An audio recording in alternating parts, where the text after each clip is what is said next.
নমস্কার বন্ধুরা, কর্মকার পরিবারের রেসিপি ভিডিও নিয়ে চলে এসেছি। তো বন্ধুরা দেখতেই পাচ্ছ, এদিকে আমি উনুন ধরিয়ে দিয়েছি আর এদিকে কড়াইও চাপিয়ে দিয়েছি।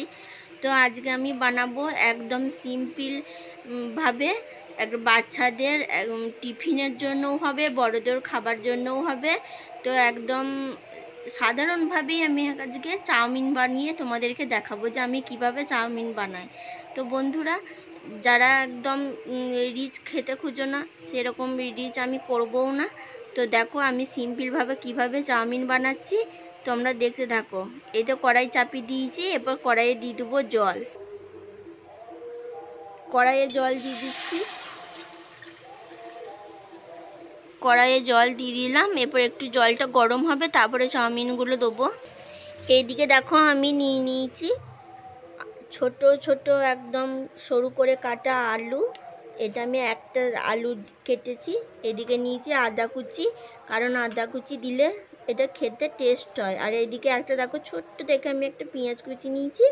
আর এদিকে নিয়ে নিয়েছি টমেটো, লম্বা লম্বা কেটে নিয়েছি। আর এদিকে নিয়েছি শসা কুচি।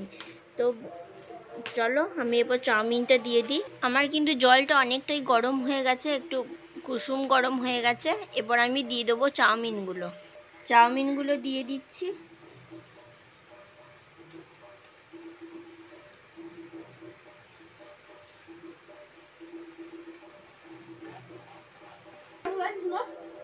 এই যে দেখো আমি কড়াইয়ে দিয়ে দিয়েছি চাউমিন। এবার একটু ভালো করে খুন্তি করে ঘেঁটে দেবো, নেড়ে দেবো এটা।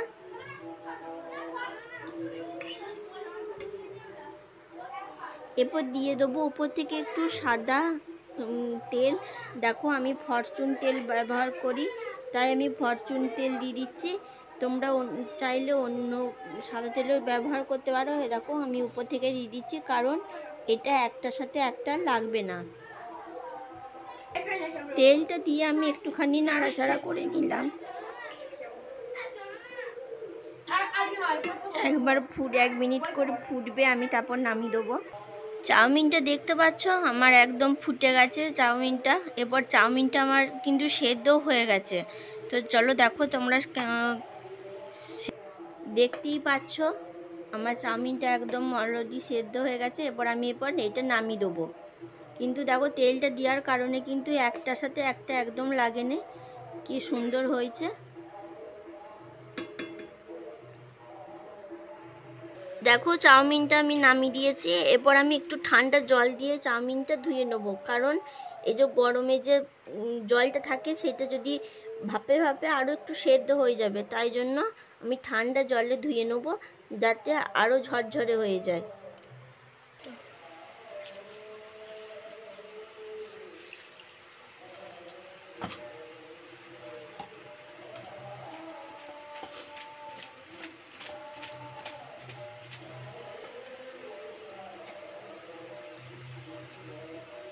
আমি ওপর থেকে ঠান্ডা জল ছড়িয়ে দিয়েছি।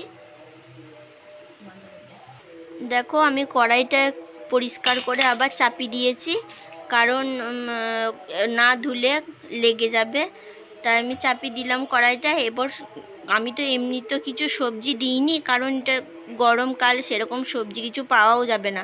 তাই জন্যে আমি আলু, পেঁয়াজ, টমেটো এসব দিয়েই করে নেব। কড়াইয়ে দিয়ে দেবো সাদা তেল, সাদা তেল বললাম তো মাফ করবেন, আমি দিয়ে দিলাম সরিষার তেল। তেল আমি অল্প করেই দিলাম। গরম হয়ে গেছে, এরপরে একে একে সব উপকরণগুলো আমি দিয়ে দেবো। দেখো আলুগুলো দিয়ে দিলাম।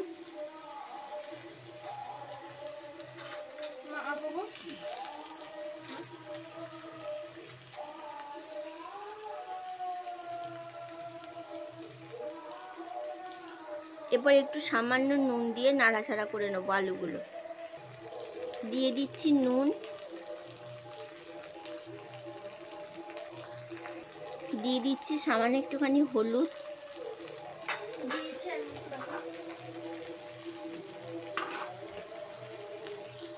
নেড়ে নেবো ভালো করে।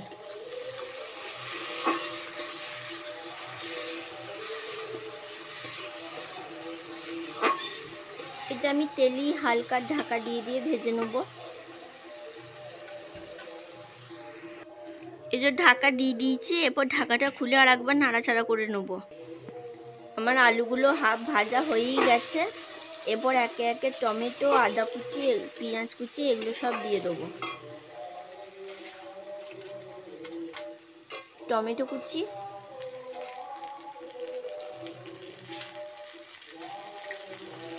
পেঁয়াজ কুচি,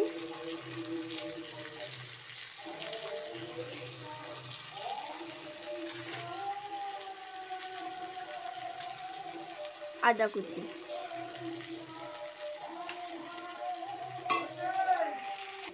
একে একে আমার সব ভাজা হয়ে গেছে। এরপর দিয়ে দেবো সেদ্ধ করা চাউমিন। দেখো দিয়ে দিয়েছি সেদ্ধ করা চাউমিন। এরপর আমি ভালো করে নাড়াচাড়া করে নেব।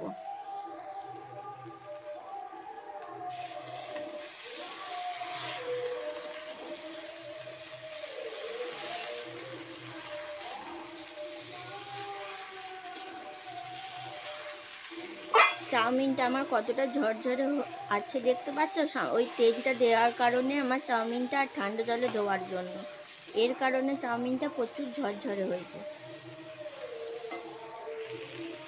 চাউমিনটা আমার ভালোভাবে নাড়া হয়ে গেছে, দেখুন দেখতে খুব সুন্দর লাগছে না? তো কতটা ঝরঝরে হয়েছে আপনাদেরকে দেখাই একবার। আই দেখুন কতটা ঝরঝরে হয়েছে। একদম সিম্পলভাবে সাধারণভাবে আমি চাউমিনটা তৈরি করেছি। আপনারাও এমনিভাবেই তৈরি করে খাবেন, দেখবেন কতটা ভালো লাগবে খেতে।